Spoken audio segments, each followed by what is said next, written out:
Olá, já parou para pensar como as palavras que usamos se conectam com o mundo? O que garante que quando eu digo água você pensa na mesma coisa que eu? E o que faz uma frase ser verdadeira ou falsa? Essas são perguntas que a filosofia da linguagem tenta responder há séculos. E hoje vamos fazer uma viagem fascinante por essa história. A filosofia sempre aconteceu através da linguagem, mas em certo momento, os filósofos perceberam que a própria linguagem não é só uma ferramenta transparente. Ela molda nosso pensamento, nossos conceitos e até o que consideramos válido. Então a linguagem se tornou o grande enigma. Tudo começou lá na Grécia Antiga. Platão, em seus diálogos, já se perguntava se os nomes das coisas eram corretos por natureza ou por convenção. Aristóteles, por sua vez, criou a lógica, analisando como as frases se estruturam para formar raciocínios válidos. Ele nos deu as bases para entender a verdade de um enunciado. E os estoicos, muito à frente de seu tempo, já distinguiam a palavra, o conceito na mente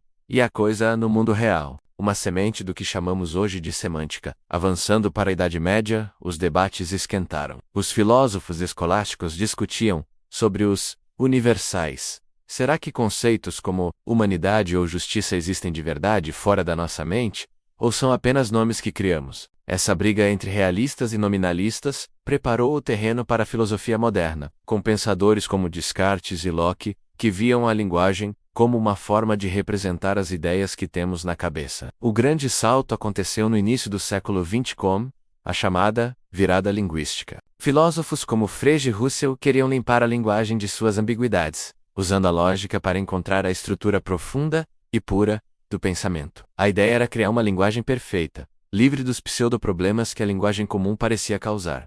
Era a busca por uma precisão quase matemática, mas nem todo mundo concordava. Na mesma época, o linguista Ferdinand de Saussure propôs uma ideia revolucionária: o significado de uma palavra não vem da coisa que ela aponta, mas da sua relação com todas as outras palavras do sistema. Cão só tem sentido porque é diferente de gato, rato e assim por diante. O significado nasce da diferença, dentro de uma rede. Enquanto isso, na filosofia continental, pensadores como Heidegger e Gadamer diziam que a linguagem é muito mais do que um sistema de signos. Para eles, a linguagem é a morada do ser, o horizonte onde nosso mundo se abre. Compreender não é só decodificar uma mensagem, mas participar de um diálogo contínuo com a história e a tradição.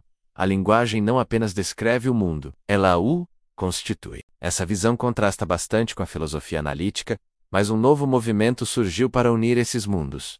A filosofia da linguagem ordinária, o segundo Wittgenstein, uma das figuras mais influentes, mudou o foco da essência do significado para o seu uso. Ele disse: não pergunte pelo significado, pergunte pelo uso. O sentido de uma palavra está em como a usamos em diferentes jogos de linguagem.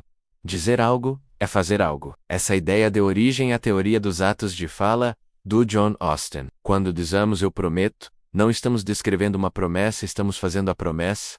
Falar é agir, ordenar, pedir desculpas, batizar, tudo isso são ações que realizamos com palavras, e elas só funcionam se seguirmos certas regras sociais. A pragmática, o estudo do uso da linguagem em contexto, tornou-se essencial. Mas como ligamos as palavras ao mundo? Saul Kripke balançou as estruturas com sua teoria da referência. Ele argumentou que nomes próprios, como Aristóteles, não se referem a uma descrição tipo o aluno de Platão e professor de Alexandre, o Grande. Em vez disso, o nome funciona como uma etiqueta rígida, ligada à pessoa por uma corrente histórica, que começa num batismo inicial e é passada de falante para falante. Outro ponto importante veio de Hilary Putnam, que mostrou que o significado não está só na nossa cabeça. No seu famoso exemplo, ele imagina uma terra gêmea onde tudo é igual, exceto que o líquido que eles chamam de água tem uma fórmula química diferente. XYZ, mesmo que um terráqueo e um gêmeo pensem a mesma coisa sobre água, que é transparente, inodora e mata a sede, eles estão se referindo a substâncias diferentes. Ou seja, o mundo exterior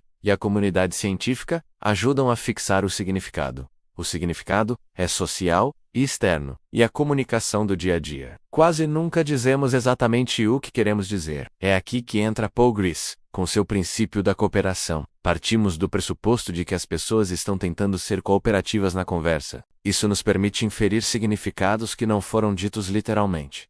Se eu pergunto, quer ir ao cinema? E Volcker responde, preciso estudar. Eu entendo que a resposta é não, mesmo que você não tenha dito essa palavra. É a mágica das implicaturas. Mais recentemente, o avanço da inteligência artificial trouxe de volta velhas questões. Será que um modelo de linguagem como o ChatGPT realmente entende o que diz? Ou ele está apenas manipulando símbolos com base em estatísticas, sem nenhuma compreensão real do significado, da referência ou da intenção? Esse debate nos força a pensar sobre o que é, afinal, a compreensão humana. Então, como você pode ver, a filosofia da linguagem é um mosaico incrível. Temos a semântica formal, que usa a lógica para modelar o significado; a pragmática, que estuda o uso em contexto; a hermenêutica, que foca na interpretação e na história. Nenhuma delas tem a resposta completa, mas juntas, elas nos oferecem um retrato muito mais rico da complexidade da linguagem. O significado pode ser uma condição de verdade, uma uso social,